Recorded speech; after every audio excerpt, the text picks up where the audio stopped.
You're listening to the Cinema Snarks podcast. I'm Larry, I'm Ren. and we are going to tell you how we really feel. And today we're divulging all of our honest thoughts on Dune 2021.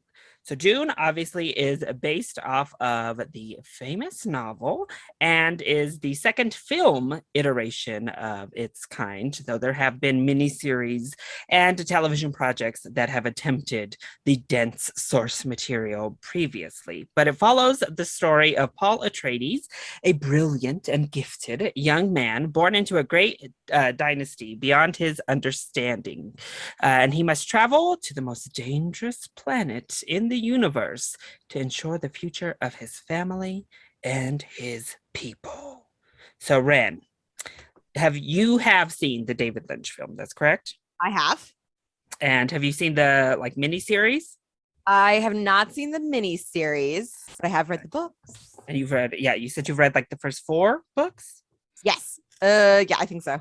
So this Denis Villeneuve film is based off of just the first book? Not even the whole first book. Yes, not even the whole first book. But it is, to clarify, this, as stated right there at the beginning of the film, this is Dune Part 1, which the intention of a Part 2 to come, and it has been announced. It's officially been greenlit. They can go forward with Part 2. Well, obviously, this is my biggest gripe with the film. They did not announce it until after those box office returns came. They were nervous because they spent about almost $200 million on this film. So they were very apprehensive to give Denis Villeneuve that sequel. But it made enough that they're secure, and thankfully we're not going to be left literally just hanging in the middle of a story, and we will be getting Part 2. So a lot of people do wish, though, this had been done Lord of the Rings style, where Peter Jackson just filmed all 3 of them as one huge movie and then just kind of went in and broke it for the trilogy. So now we have to wait because they still have to film and produce and everything Part 2. So okay. Right. Okay. So let's start with this aspect of it. And I just want to give everyone a fair warning. The film has been out for a couple of weeks now, and this is a spoiler review. We're doing a spoiler review this time. Yeah. So, also, it's a book that's been out since the 1980s. So if you're like really fucking confused about this, no. You want to get over yourself right now. Yeah. Spoiler alert. Run away if you don't want to know and have never heard. Okay. I will try not to give away the second movie. You've been warned. Hotline stuff. So I have a problem. I didn't like that. I understand that's what a lot of the Dune nerds were upset about, is that it wasn't even like the whole book. So in one, I have mixed feelings. So first of all, I thought that they did the book. Like it's pretty consistent with what's in there. It covers everything. And honestly, like the pacing of it feels very consistent with the book. So I have to admit, it took me a very long time to read the Dune books. It was one of those things where I like wanted to read them because they were such a big part of the culture, and everybody I knew was really, really excited about them. I had lots of friends in college that were like, yeah, heckin' Dune. So I felt like I needed to understand them. And these are not my type of books. They are very slow. I fell asleep a lot while I was trying to read the Dune books. So I've heard that a lot. Yes. So I said to my husband, I said, Patrick, before we left, I was like, I'm a little nervous that I'm going to fall asleep during the movie, because I fell asleep during the books a lot. Now, that being said, I actually found the movie a lot easier to follow than the books were. I think one of the things I really struggled with the books is that they have all of these things, these little intergalactic sci-fi items that have nonsense fucking names, like Agam Jabbar. But I always cite, like, it's a needle, and he can call it a death needle, or like he could call it any number of things that would make it easier for me to remember when they talk about Agam Jabbar. It's this lethal tiny fucking needle. But no, they just refer to it Agam Jabbar all the time. So that also was what made me take a long time to get through the books is that I had to keep on going back to the glossary at the back of the book and being like, sorry, what the fuck is a gum to bar again? Okay. Oh, okay, great. What is a Chris knife? Okay, got it. Yeah. Although I will say then talking to, so I went to go see it with Patrick and two of our friends, and one had no exposure to it whatsoever, had never seen the movies, had never seen the books. Patrick saw the movie like decades ago. Out of everything Patrick has never seen in his life, he has seen Dune. Has seen Dune. He's also seen RoboCop like a bazillion times, apparently, but that's another story. No. We love a RoboCop stand. Yeah. And then someone else had only seen the I don't think he had seen anything but I was the only one who had seen the books. So they were like a fairly unfamiliar crew of people. And then when we came out and talked about it afterwards, they were just as confused as I would have like. It was gratifying to me to be like, I've read the books, so I comprehended what was happening a lot clearer than people who hadn't read the books. I had like spent enough time in this world to be able to see, like, so my Patrick was like, his grandmother was kind of strange. I was like, you mean the Bene Gesserit? That is not grandma. It's not grandma. He was like, did they clarify that? I was like, I don't think they at any point named her grandmother, but I think he might have inferred that. Yeah, he definitely inferred that. They did. I think they do. I think she's called the High Mother. Like, I think at one point the Duke says, he's never been the same since he met with your high mother. So I think he heard the word mother maybe and just figured old lady, young woman must be grandma. I do think I'm great. So as off the wall and absolutely ridiculous as David Lynch's Dune is, I watched it for presumably, I'm pretty sure the first time, not too far before this iteration. And it definitely helped me. I'll say that, because that first one is confusing, but like the first plot, the like emperor literally just blatantly says the plan. He's like, this is what we're doing, and this is what I'm sending you to the planet for.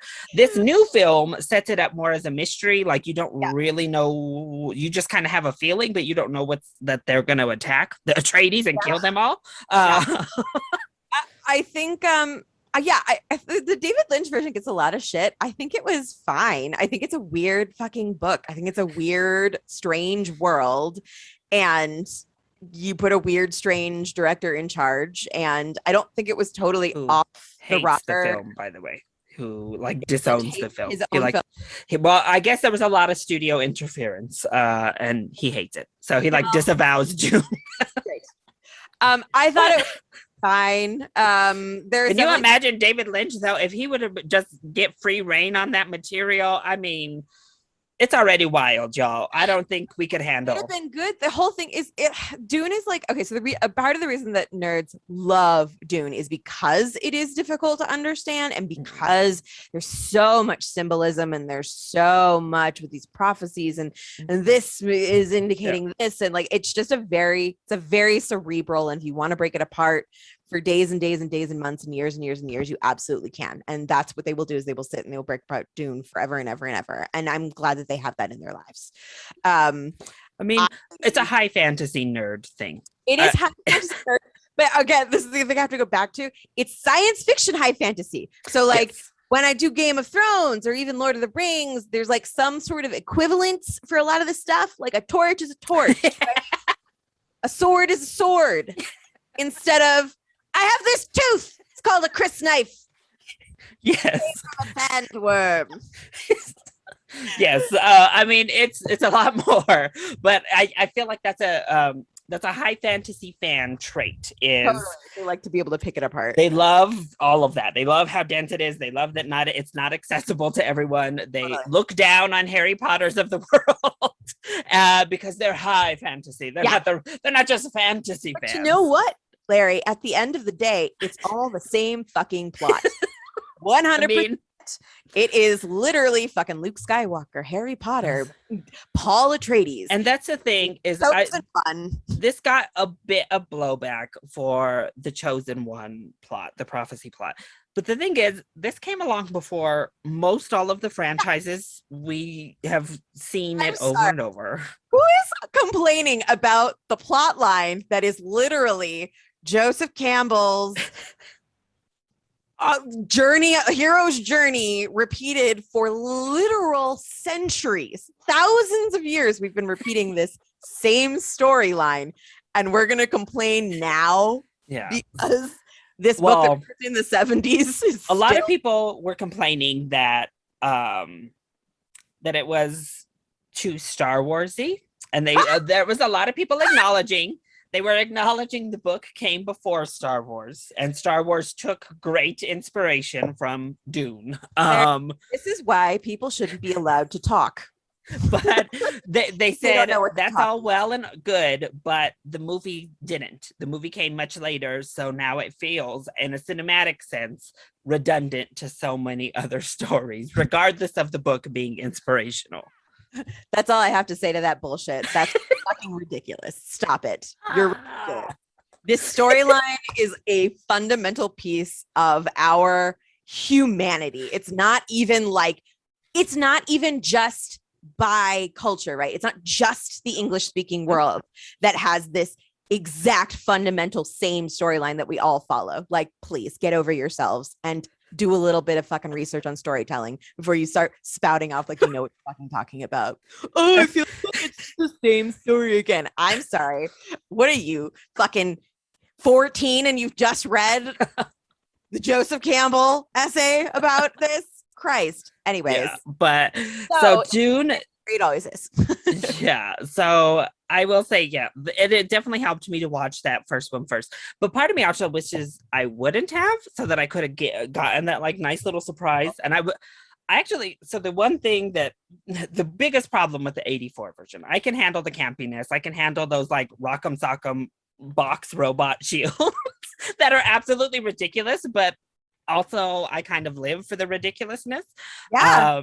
I also live for that little girl at the end who is like voiceovered. The tiny Bene Gesserit. She is the shit, man. And that's one of the reasons I'm like a little bummed about this first version, is that like that little fucking girl is like one of the best fucking parts of Dune. Love her. Yeah. She's so dramatic in that first David Lynch, and I live. Little Paul's sister. Yes. And great. It's so good. But that first one, I just didn't care about the characters at all. And I think that's a problem with Dune, is the characters are pretty dry. Yes. They're all so I don't care about any of the characters. This is another thing this time though. I don't know. I felt a better connection to them this go round. So I think that's just, honestly, I think it's the nature of Dune, the story. I think it is very much like, even in the books, they are not drawn to be characters that you can feel a lot of empathy and like relate to a lot. Like they completely live in a different world. Paul is a prince of different colonizers, literally. Yeah. And he's also, so this is when I want to bring this up. Yes, it's very strange. What I thought was actually really weird about this film was them trying to force some sort of like emotion, some sort of like interpersonal connections with Paul and like all these other it's like Timothée Chalamet actually is a perfect casting choice for Paul Atreides, because Paul Atreides is just so very, very serious all the time, and he like does that full on like stare intensity thing. But you know what Timothée Chalamet does not do well? Genuine joy and affection. Seems very fucking strange coming out of his body. When he like, runs up to Duncan, who's actually wonderfully played by Jason Momoa. And if you want to inject a little bit of humanity into a script and like a world that lacks humanity, you cast a fucking Jason Momoa who just oozes kindness and compassion and joy and humanity. He was able to take these otherwise very sterile like statements, and you could just see the warmth in him naturally as a human being. Like, he gets it. But Timothée Chalamet is not that guy. He is not a naturally connected person, and you can see it. And every time he like runs up to someone, I was like, what is he doing? He's like too old and too young to be doing any of this. It was just very weird. I will say, I'm so glad to hear you say that. For one, just because there's been a blowback to Timothy in this role, again, because we like to body shame people. So it's about Timothy Chalamet not being good in a sci-fi action lead. Because he's not bulky? Because That's he's not bullshit. Jason Momoa. Because he's not Okay. Jason Momoa. So here's another thing that I thought was really good compared to the 1980s film is that Timothy Chalamet actually makes the story make a lot more fucking sense to me, because Paul makes way more sense as a teenager than he does as like a 31-year-old dude. It does not make nearly as much sense. I love, what's his name? I forget his name. He's in all of David Lynch's stuff. He's in Portlandia. Oh, I'm gonna have to look it up. Oh yeah, that sounds right. McClanahan? Is it McClanahan? His last name? Yes. Yeah. Wonderful. I love him. He's such a nice person. He was so supportive of this Dune. He was like excited. He's a wonderful human being. I love him. He does not. It definitely makes it a lot harder to like even understand the plot line. Yeah, that character has to be young for any of this, because this is supposed to be his like coming of age. This is supposed to be his like. He goes from being a child, having his father and having his mother, and he's in training, and he doesn't quite know what he's destined for, what he's been chosen for. And it makes a lot more sense when it's a teenager than as opposed to a grown-ass man who probably should have understood this at this point. And I think then we have Oscar Isaac, who I think really gives off this regal, but I think that's why I liked the characters more, is he had an element of just natural warmth to him, like that speech between him and Paul about family and him just being his son. I thought was really great. I thought he was great in the film. I thought Rebecca Ferguson was great. Yes. So this is fun to like relate after what everybody said after the movie, because they don't because it's a difficult to understand film, and if you haven't watched the plot a bunch of times and like know already what to expect, you're like confused. So like, first of all, yes, Oscar Isaac was actually another great example of like, he just managed to ooze warmth through this language that is not natural and does not inherently convey a whole lot of emotion and empathy and warmth and connection. He got that through. I thought he was a really good Duke. He's probably one of the best Dukes that has ever portrayed it. He kills it. Love him. Rebecca Ferguson was also very good. One of my friends who went to see it with me was like, I thought she was a little over dramatic. She was like crying the whole time, like the really beginning. And I was like, yeah, it's because she knew that her husband was about to die. Like they kind of indicate that like it's a prophecy and they know that this future is coming. They've said that. And she was like, oh, I thought she was just really over dramatic. And I'm like, yeah. I mean, again, after seeing that 1984 one, there is no getting more dramatic than Lady Jessica in that 19. I mean, I kind of live because she was just over the top, but I will also say one of the things I do love about Dune is that the women in Dune are fucking badasses. Like there's just nothing about it that feels particularly, besides the fact that the chosen one is a man. There is not really anything in Dune that feels particularly patriarchal. Like a lot of the key characters are just these badass women. Like I think it is fucking sick that Lady Jessica, and I don't think they really get into it as much in the books. I'm sure the nerds will correct me if I'm wrong. That like essentially they tell Lady Jessica, you will only have daughters. And she's like, nah, I can produce one. She's like, I got this. I'm super fucking powerful. This is my husband. He's a badass. We're going to make the one. I know people are super hyped though. I know people are like ready for Lady Jessica in part 2. Like, she turns into a much bigger badass towards the end when she comes like into her power. She gets that sick fucking scene where she fucking, Javier Bardem was also excellent as Stilgar. That was another casting choice. I actually think that maybe, I don't know. I think Timothée Chalamet, although in some ways he was excellent, he was also maybe the weakest point in the, no, you know who was also really bad? Fucking Gurney Halleck. Oh, that was so weird. And I don't know how much of that was his fault or the director's fault or what, but like there's this one line where it's like, ha ha ha, I'm gonna keep an eye on you. What is this movie? Like there's just bro. Listen, what it was. I was just mad because I wanted a pug. The image of Patrick Stewart walking around with a pug from that 1984 one is ingrained in my head to where I was like, why do the Atreides not have a damn pug in this movie? I want a pug. They went without the dog. David Lynch, for whatever reason, decided we're going to give them a pug. There are going to be dogs around. Wow. Incredible. And I lived. I'm like, how do you get more iconic than Patrick Stewart running around with a pug in his arms? You don't. You don't. Yeah. But So Josh Brolin, he would have pulled it off. Pull it off. It was very weird. That's probably my biggest complaint about the film is that like there was just these very odd moments that were, I guess, intended to create connection, but they were so badly done that it just felt very weird and cardboard and wooden and strange. Just like, this is odd. And kind of pulled Zendaya and her small role in part one. She doesn't have much to do. So this is my feeling on actually my biggest problem with Zendaya is going back to this. Why the fuck they didn't, okay. I have a problem with this part one business because they didn't even tell a whole story. Like, I'm okay. Yeah. I've accepted at this point that we make films with the intention of leaving them open for a sequel. That is the world that we live in. I am not okay and have not been okay with the Hobbit style of let's take this singular book. Guys, Dune is dense. It is not a fucking long book. It is a short book. I say that it took me a long time to get through it. It is a short book. It's not even Harry Potter length. It is like shorter than that. It is a normal ass sized book.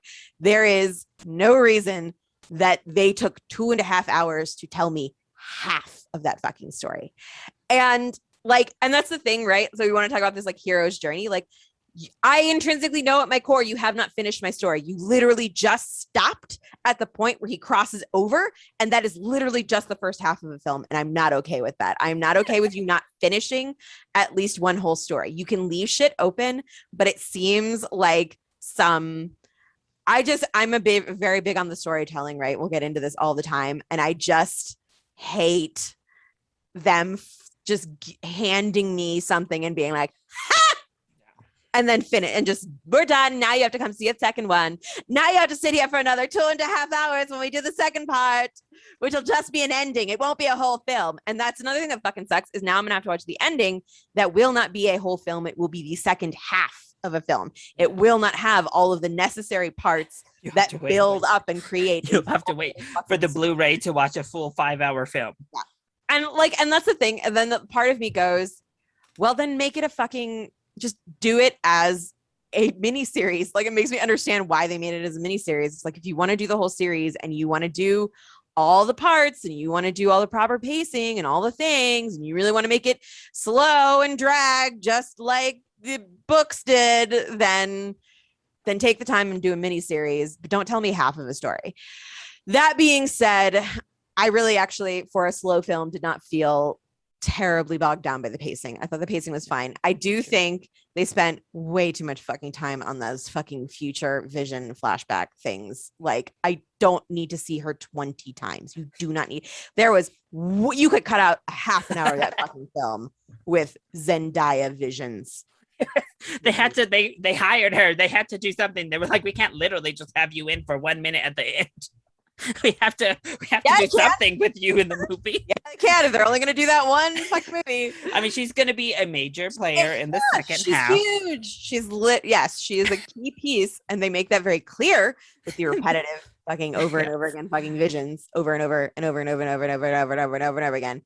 That, in retrospect, was like, okay, did I really need that many of them? Probably not. And you probably could have cut a good chunk of your film and maybe finished the story if you did a 3-hour film and just got to the fucking point a little bit faster. I did want to talk about two people who I think are like being mostly overlooked, but I thought were fantastic in this movie in their very small roles. First of all, Stellan Skarsgård, who the Baron Harkonnen. Oh, he's so gross. I think he was just so intimidating. Like, I don't know, the voice. I just found him to. I'm not gonna lie. I do love Stellan Skarsgård. General, I love all the Skarsgård as a rule. As a rule. As a rule, I love the Skarsgård family. But I really prefer the one Oh from no. the version. He's so gross. The 1980s. It's too much. It's too much for me. But the Baron needs to be fucking repulsive, and I didn't find Stellan Skarsgård repulsive enough. The one in the 80s version is like physically repulsive. Like he makes you really uncomfortable like watching him. His like crazy eyes. He actually rings a lot more. I like that Harkonnen crazy pants energy. Like I like this version of the Baron was a lot more calculated and calm, whereas the other Baron Harkonnen is like out of his fucking mind. And that to me makes a lot more sense, because that's kind of the thing, is that like he's driven mad by his inherent crazy pantsness. He's a Harkonnen, that's like part of their vibe. But he's also driven mad by the spice. He's driven mad by both power and the literal spice, the literal psychoactive on this planet that he's been like breathing and using forever and ever and ever. And so I don't think Stellan Skarsgård was bad. I just prefer the crazy pants version. I mean, I love the like gayness of him in the first Dune.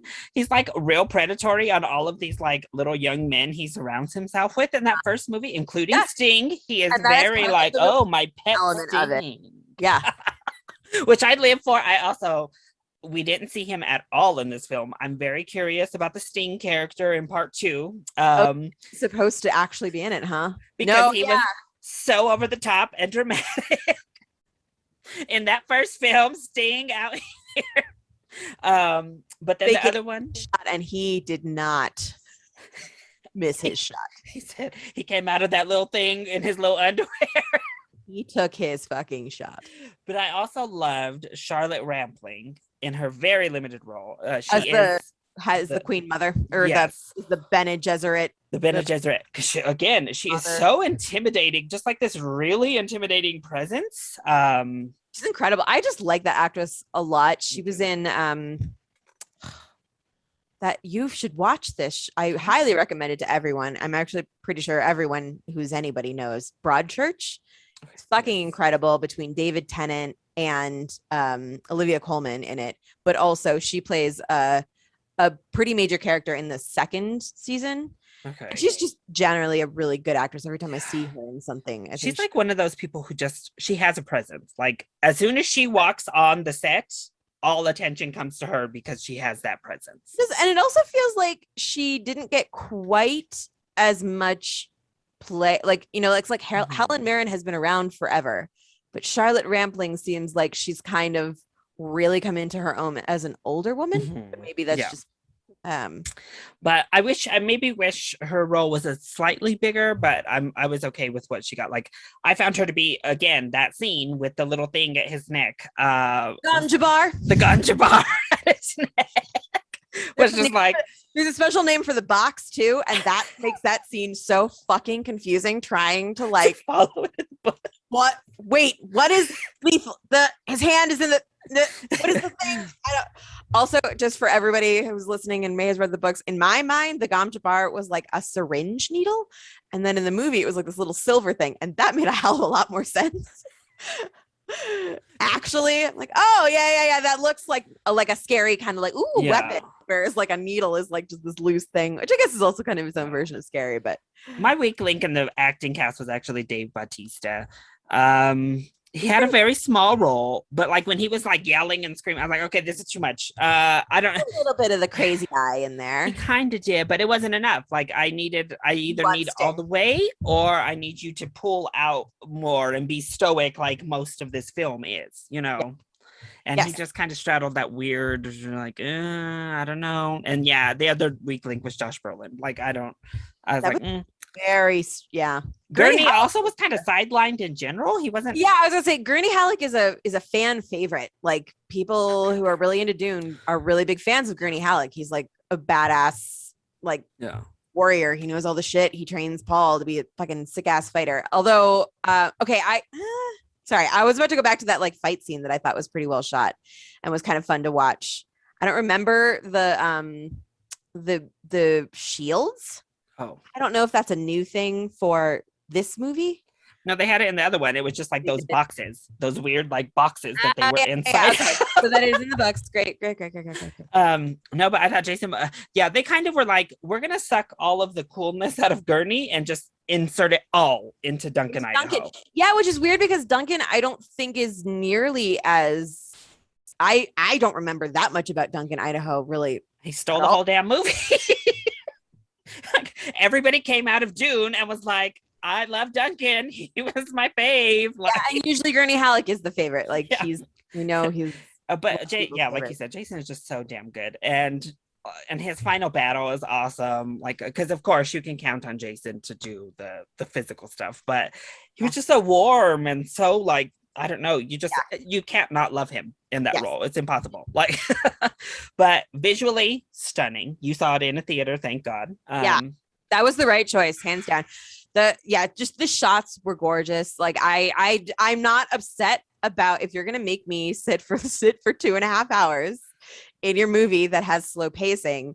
Show me some gorgeous fucking images that I enjoy looking at, and then I'm fine. I am okay to watch the beautiful costuming flowing in the wind. Those costumes were amazing. I'm like ready to come up with a Bene Gesserit costume where I have that Lady Jessica medal thing on my face. I want to make that costume. That is sick. Love that.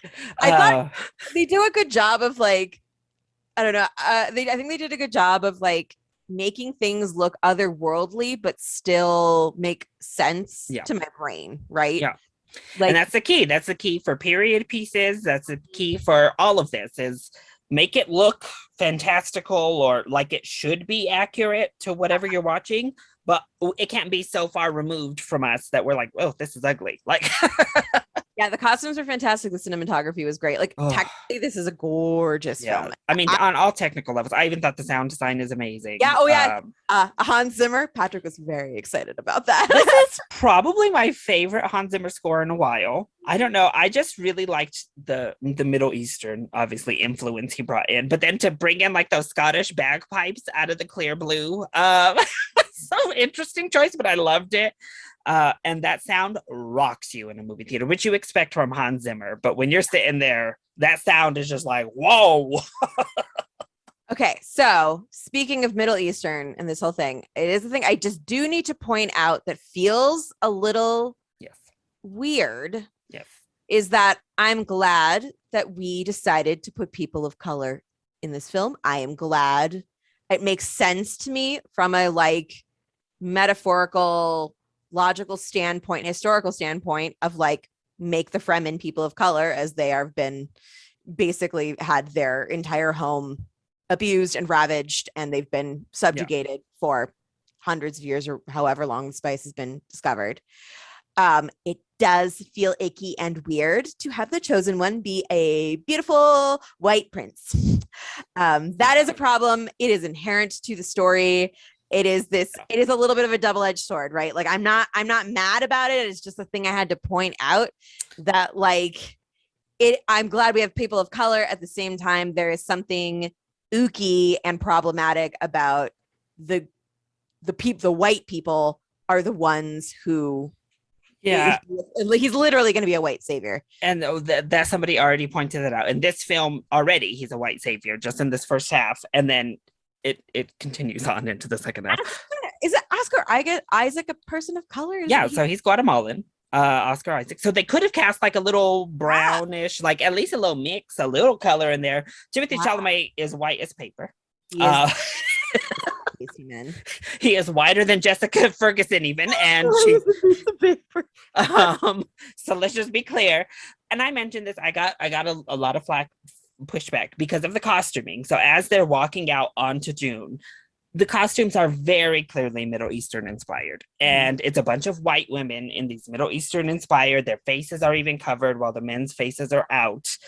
It feels very intentional, but also it made me feel a little bit weird that I want some Middle Eastern people here somewhere, anywhere. Also makes sense to me though, like logically, because like this is how you show your actors' faces, and they keep the sand off. Like that logically makes sense of like But then it was like the men didn't have it. So I was like, see, that's what showed me. It's like that's a whole fucking like Yeah. suspension of disbelief, right? They're talking about we have these still suits and no more than a thimbleful of water is going to leave your entire body. And then they're like walking through the desert with their no helmet on, their mouths open. I'm like, okay, so no water's escaping through your mouth, huh? Or your eyeballs?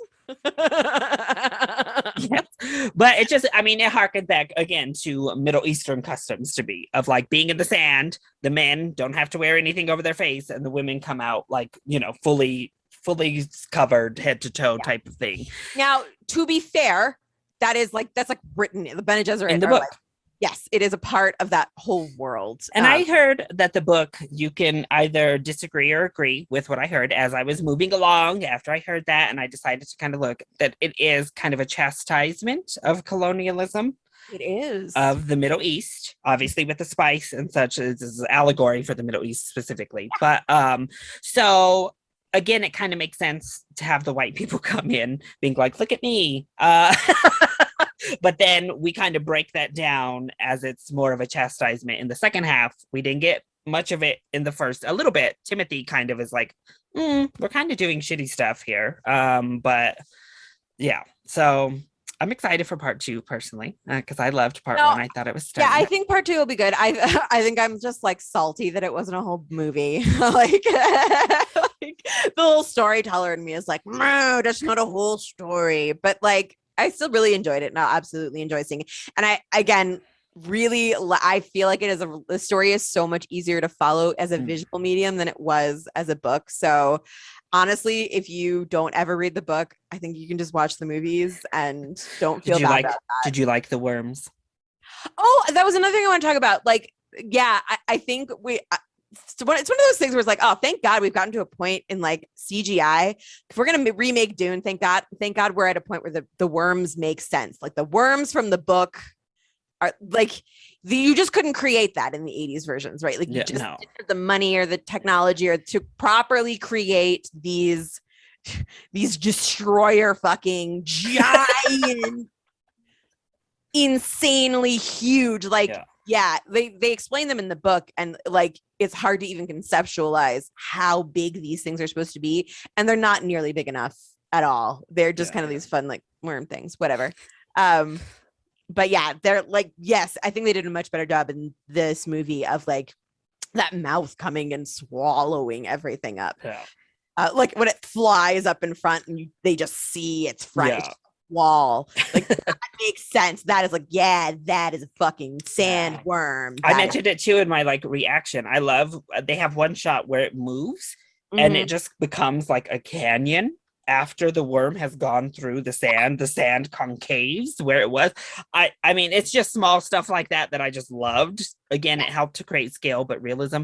Have you seen Denis' other films? Denis Villeneuve? Some of them. I've seen like Arrival and what's the other one? See Blade Runner 2049? I haven't seen Blade Runner 2049. I meant to watch the old Blade Runner and then watch the new one. And you've seen the old one though? Yes. I have seen the old Blade Runner. Yes. Saw the old Blade Runner. Maybe I need to watch it again as an adult. I don't know. It's one of those slow movers. It is a slow film. It is a slow mover. Did you see Prisoners? With Hugh Jackman and Jake Gyllenhaal. Not Jake Gyllenhaal, he's in the other one. Hugh Jackman though, and Viola Davis. It's really good. Sounds good. That I mean, Enemy with Jake Gyllenhaal. Did you watch that weird movie? Which one was it? Enemy. Oh, it's interesting. I'll say that. Okay.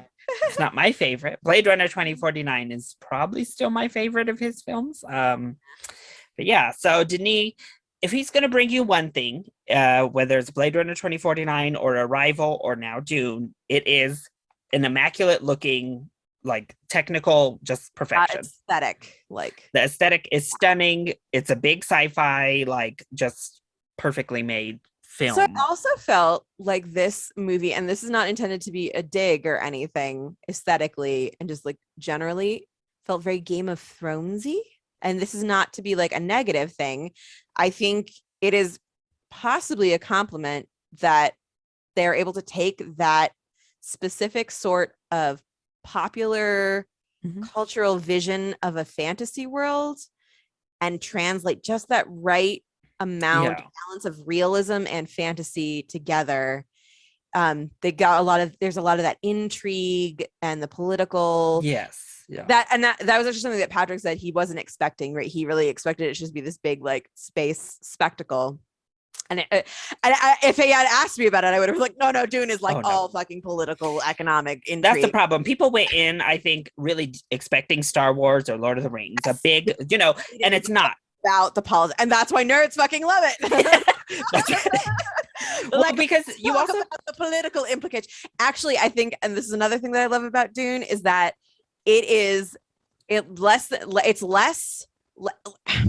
So like in Star Wars, it's just about power. It's just about like, I rule and now I'm going to fight a war and now I'm going to kill this planet so that I can win this thing and I'm in charge of this. And like, but with Dune, it's very about the economics of it. And that is so much more interesting. And in our world, so much more accurate to the complexity of these sorts of problems, right? Like, especially even what they introduce here, the complexity of morality versus survival. And kind of the economics of mining this spice versus the morality of the people that are here and what is happening and how you navigate that. And I think that's maybe where the Game of Thrones-y stuff comes from, because once again, Game of Thrones is not just power. It's a lot of shifting, like consequence-y type of constant moving of politics. You can take things over, but then oops, you made a mistake, now you're dead, and another house on that point. I think in the books they actually do a better job again.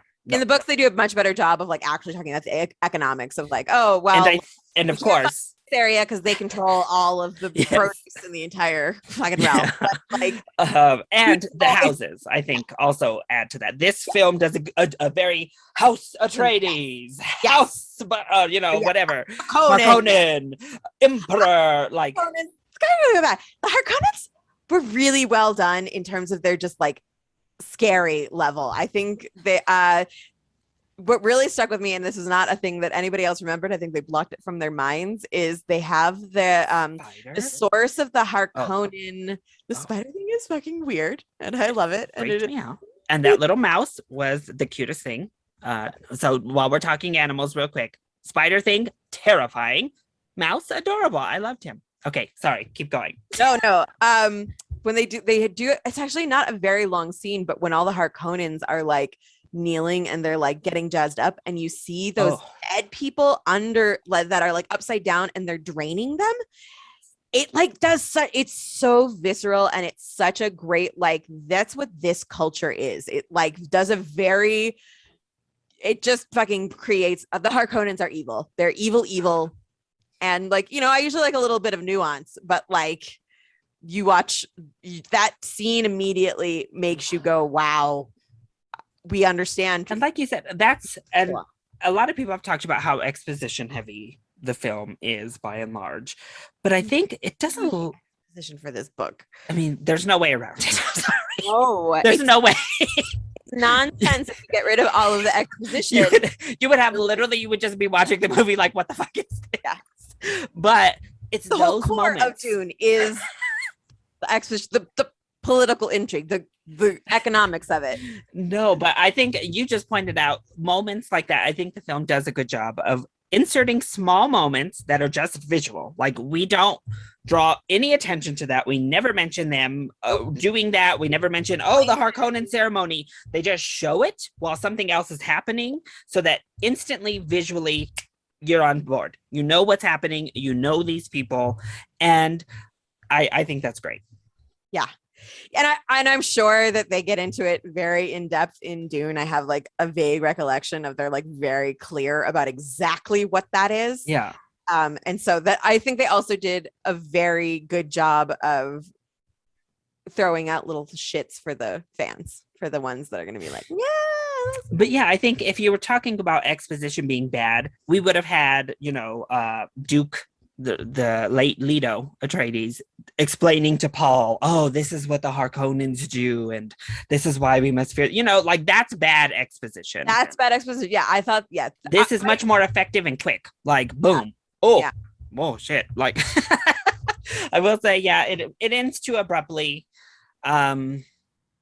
at a weird place in the story.